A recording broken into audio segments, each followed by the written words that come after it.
for possível.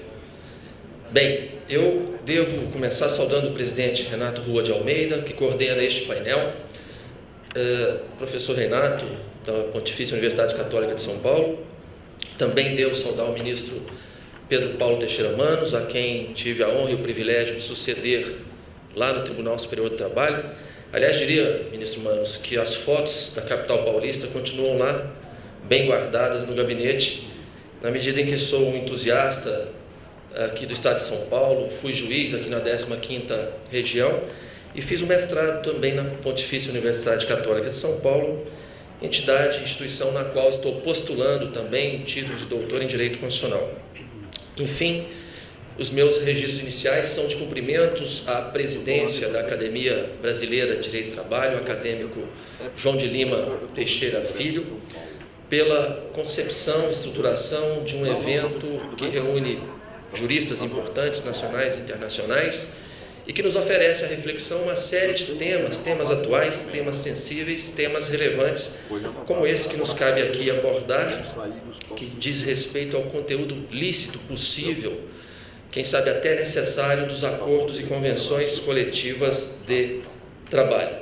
É preciso remarcar a importância deste evento, que se realiza no momento que nós estamos assistindo a uma transição de paradigmas. Ouvindo hoje as exposições pela manhã, exposições riquíssimas, me lembrei de Thomas Kuhn, que desenvolveu uma obra muito interessante, trazendo o conceito de paradigma e mostrando que em determinados momentos é preciso superar estruturas, ideias, concepções, sistemas que não mais se revelam atuais, contemporâneos, para responder aos desafios novos que são apresentados. A sensação que nós temos é que o modelo ultrapassado da intervenção do Estado no domínio privado de relações de trabalho já morreu, mas um novo cenário ainda não nasceu. É preciso perceber que nós estamos, então, vivenciando esse momento de transição no nosso sistema de regulação das relações entre o capital e o trabalho. Evidentemente, como toda obra humana, a reforma trabalhista no Brasil, as opções que foram inscritas na Lei 13.467 estão sujeitas a críticas. Muitas críticas foram apresentadas à reforma trabalhista e muitas delas criticavam, censuravam o tempo com que a nova legislação foi aprovada, votada e aprovada nas duas casas. E para nós que já estamos na jurisdição, para aqueles que atuam como advogados e mesmo os representantes do Ministério Público, me parece que esse é um questionamento superado, e superado porque legem habemus. Há um novo diploma normativo que consagra uma série de prescrições e, evidentemente, cabe-nos agora interpretar e aplicá-las sempre à luz do texto constitucional. Mas quando se critica a reforma trabalhista, se esquece também da necessidade de se revisitar o quadro econômico, social, quem sabe até político, que presidiu o instante em que o Congresso Nacional optou por uma nova formatação do modelo legislativo trabalhista brasileiro. Nós sabemos, isso foi muito noticiado, que havia um desemprego preocupante, uma crise social gravíssima, com um contingente expressivo de desempregados, que gravitavam entre 12 e 13 milhões. Também sabíamos que havia um elevadíssimo índice de informalidade, entre 40% e 50% da mão de obra no Brasil estava à margem do sistema seletista, o sistema formal de contratação, e isso obviamente impacta também a própria inclusão no sistema de seguridade social, particularmente na previdência social. Uma das outras características do mercado de trabalho no Brasil era, lamentavelmente, a alta rotatividade. Também marcado esse mercado de trabalho por um baixo nível dos salários. E mais do que isso, um dos propósitos foi tentar combater uma chamada litigiosidade endêmica, que tinha como uma de suas principais causas o papel e a atuação dos sindicatos no Brasil. Sindicatos que negociavam, mas as negociações não valiam. Sindicatos que produziam acordos e convenções coletivas e que, em muitos casos, patrocinavam ações voltadas a discutir a constitucionalidade de cláusulas que foram por eles próprios ajustadas. Ou seja, um sistema que parecia, no campo do direito coletivo do trabalho, esquizofrênico, porque as negociações não pacificavam, muito ao contrário, estimulavam a litigiosidade. Isso tudo para não falar, obviamente, na explosão do número de sindicatos no Brasil, apesar do texto constitucional anunciar um sistema ou um modelo de unicidade. Mais de 17 mil sindicatos. Sindicatos sem representatividade. E é por isso que nós celebramos muito o discurso do nosso presidente, o discurso de abertura, porque qualquer que venha a ser intervenção legislativa para tentar regular o mercado de trabalho no Brasil, nós não podemos jamais abandonar os princípios estruturantes do próprio direito do trabalho no Brasil. É preciso encontrar fórmulas, como foi falado a exaustão nas exposições da manhã, fórmulas que permitam, que concedam segurança jurídica aos negócios que passam a ser firmados nesse novo ambiente de uma economia virtualizada, especialmente no campo das plataformas, sendo absolutamente insuficiente uma mera prescrição legal que diga que não há vínculo de emprego entre trabalhador que se utiliza de aplicativos e as entidades, as empresas que igualmente se valem dessa forma de prestação de serviços. Mas, como eu disse, nós vivemos um cenário de transição. Imersos que estamos neste momento histórico, muitas vezes fica difícil alçar um voo maior, tentar olhar de fora e entender esse fenômeno, quem sabe predicar soluções que sejam efetivas, necessárias até, e compatíveis com os grandes desafios. Foi falado aqui que a reforma trabalhista foi tímida em regular esse novo cenário de uma economia globalizada, com alta utilização de robôs, de máquinas e também com as plataformas e aplicativos. E realmente é preciso reconhecer que a reforma trabalhista parece ter olhado para o passado e tentado tornar o nosso modelo menos ditatorial, mais democrático. E ao fazê-lo, consagrou o que o professor Renato denominou aqui, e a doutrina fala com muita frequência, do negociado sobre o legislado. Eu fiz aqui um PowerPoint, e evidentemente preciso correr com o tempo, estamos bastante atrasados. O professor Mano já me disse que meu tempo seria de 5 minutos, prorrogáveis por mais 5, generoso que foi. Mas o nosso tema, de fato, exige uma análise de premissas para que nós possamos entender o que seja essa tão decantada, tão referida indisponibilidade de direitos na esfera do trabalho.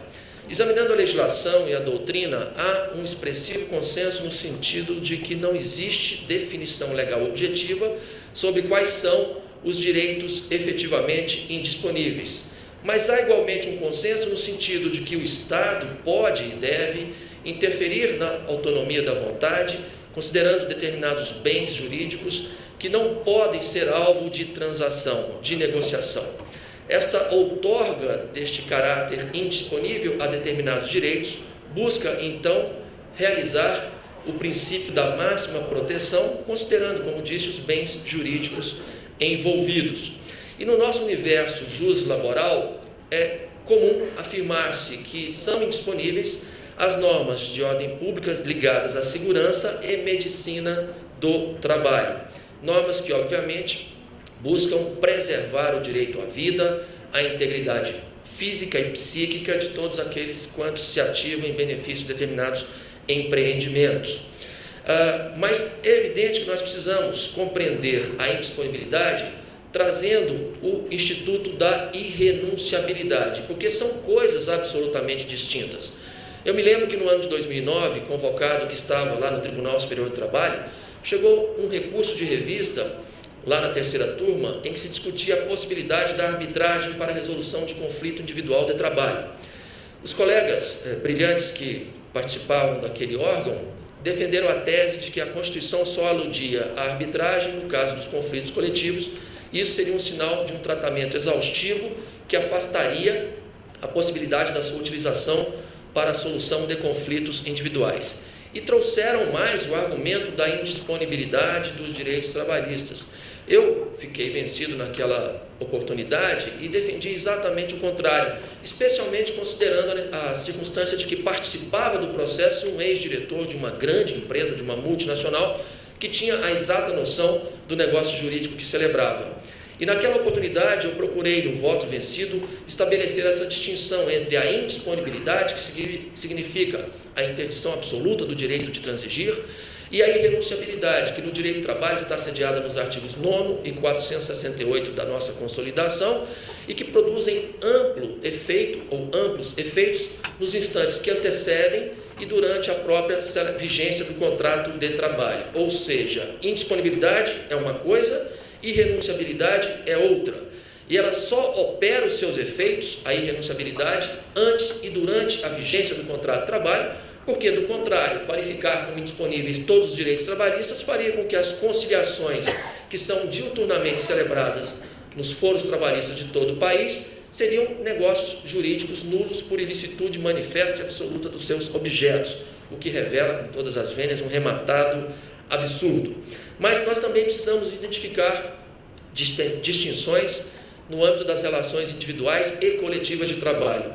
Eu estou aqui fazendo alusão ao julgamento emblemático, rumoroso, que todos aqui leram, tenho certeza, o RE 590.415, o ministro Luiz Roberto Barroso foi o relator, uma decisão plenária, e este acórdão representa uma obra-prima pelo resgate que fez da nossa história, da história do direito do trabalho no Brasil, e mostrou que a intervenção estatal na esfera privada era fruto de uma opção autoritária que foi, enfim, implementada pelos vencedores da Revolução de 30.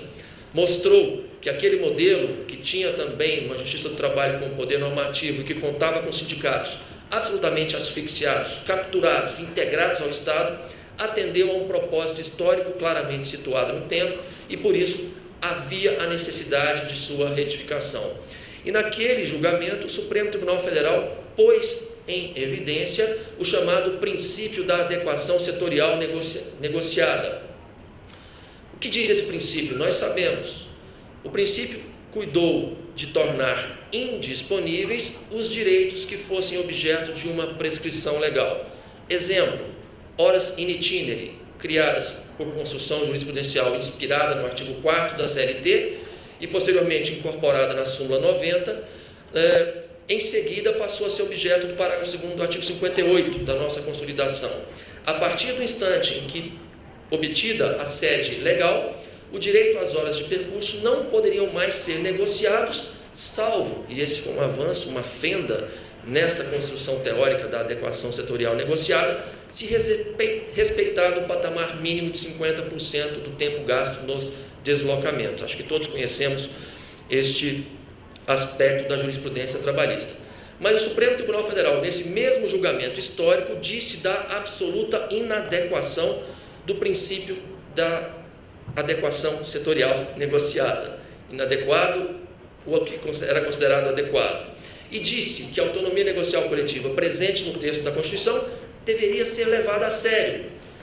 Para além de qualquer juízo de valor, o Supremo Tribunal Federal decidiu, em 30 de abril de 2015, e nos impôs uma releitura da jurisprudência trabalhista, uma revisão deste denominado princípio da adequação setorial negociada. As resistências todos conhecemos, foram muitas, o que acabou levando à edição da reforma trabalhista, que, a meu sentir, já bastava para promover uma mudança importante no nosso modelo de regulação das relações entre capital e trabalho. Mas a reforma foi além, e foi além para, como mencionado no painel anterior, para transformar a contribuição sindical compulsória em facultativa. Isso quebrou um dos pilares desse modelo, que foi dito pelo Dr. José Cláudio Monteiro Brito Filho, na parte da manhã, um modelo anacrônico, um modelo ditatorial, um modelo que já deveria ter sido superado quando do advento da Constituição Federal de 1988. De sorte tal que é preciso interpretar esse novo cenário normativo, que teve início com as decisões do Supremo Tribunal Federal, particularmente aquela do RE 590.415, e construir premissas para que nós possamos validar os acordos e convenções coletivas de trabalho. Primeira premissa seria a representatividade material, substantiva, não aquela meramente formal, que advém da mera outorga ou obtenção da carta sindical ou do registro sindical. A segunda seria o estrito cumprimento das regras estatutárias previstas para a celebração de normas coletivas. E, finalmente, o terceiro campo de reflexão estaria vinculado ao próprio conteúdo, ao próprio objeto negociado, que jamais poderia alcançar normas de proteção à saúde e segurança do trabalho. Mas a reforma avançou, e a meu sentir, insisto, avançou de forma bastante positiva ao deslocar o Estado para um papel secundário e trazer para o centro do sistema as organizações sindicais. Mas a reforma também pecou, todas as vênias, quando não estabeleceu um critério de transição para que a estrutura sindical, que já estava presente, apesar de seus inúmeros vícios e defeitos, pudesse trabalhar numa perspectiva de construção ou de transição para um modelo de democracia representativa. Mas este é um debate que eu pretendo avançar em seguida, ainda cuidando da indisponibilidade de direitos. Aliás, ministro Manos, acho que a sua advertência me fez já superar uma série de slides aqui. Estou preocupado com o tempo, como Vossa Excelência, em respeito a todos os que estão aqui presentes, especialmente conhecendo a dificuldade de mobilidade aqui na capital paulista. Mas já me encaminhando para as reflexões, para o mérito, ou para o principal aspecto da minha exposição. Todos sabem que foi criada recentemente no âmbito do Ministério do Trabalho, Ministério da Economia, uma comissão, ato falho mesmo, uma comissão de estudos para promover o que se convencionou denominar de sintonia fina, de revisão da legislação trabalhista, porque, como foi dito e é reconhecido por todos, a reforma teve um período muito curto de tramitação e foi o resultado possível dentro das condições políticas daquele momento histórico. E o que chama a atenção nesta proposta que vem do Poder Executivo foram as palavras iniciais do deputado, mais um ato falho, do ex-deputado Rogério Marinho. Disse Sua Excelência, na reunião de instalação do referido grupo de estudos, que era preciso fortalecer os sindicatos. Disse mais que era preciso resolver a questão do custeio das organizações sindicais. E, finalmente, enfatizou a importância da disciplina em lei dos atos denominados atos antissindicais, com a imposição das sanções correspondentes. Nós precisamos fortalecer a organização sindical para que esse modelo, que tem a negociação coletiva no seu centro, possa produzir os frutos que se espera dele. Mais do que isso, é preciso também dizer que a negociação coletiva no centro do sistema dá exato cumprimento às filosofias, às propostas das convenções 98 e 154 da Organização Internacional do Trabalho. E o que fez, então, o legislador nessa perspectiva de conferir um protagonismo à negociação coletiva? Disciplinou, superando uma disputa jurisprudencial mal resolvida, a meu sentir, disciplinou nos artigos 611-A e 611-B quais seriam os direitos passíveis de negociação coletiva. Isso pôs fim a uma disputa interminável na jurisprudência. É um ponto que merece aplauso, porque o que nós queremos, o que a sociedade espera e merece, é segurança jurídica. Quando o legislador define o que é e o que não pode ser negociado, passível de negociação, ele atende a esse ideário de realização do valor segurança jurídica. Mas, como toda obra humana, alguns aspectos são questionados e questionáveis, como, por exemplo, a fixação do grau de insalubridade via negociação coletiva.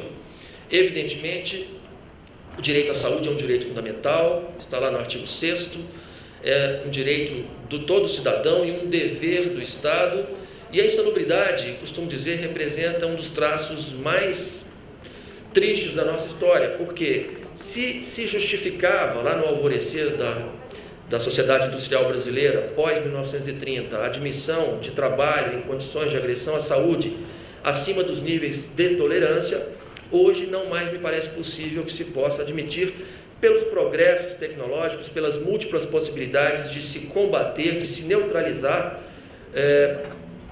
ou mesmo extinguir as condições de agressão à saúde nos ambientes laborais brasileiros.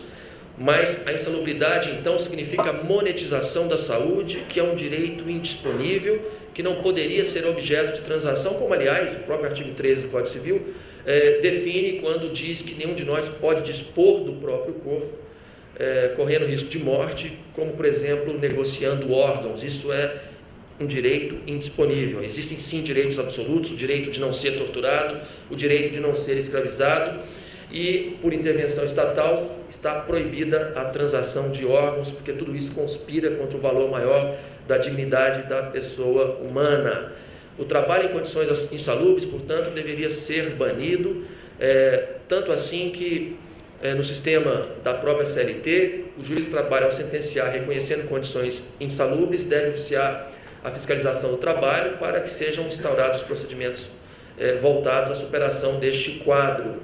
Mais do que isso, jornada extra em ambiente insalubre, mais uma questão que me parece discutível, porque, ao fim e ao cabo, o direito que nós estamos considerando é o direito à saúde, como dito, um direito indisponível. Mas a CLT, no seu artigo 611b, trouxe 38 itens gravados da indisponibilidade e, no seu parágrafo único, aludiu à questão da duração do trabalho e dos intervalos não cuidarem ou não referirem a questões de saúde, higiene e segurança do trabalho.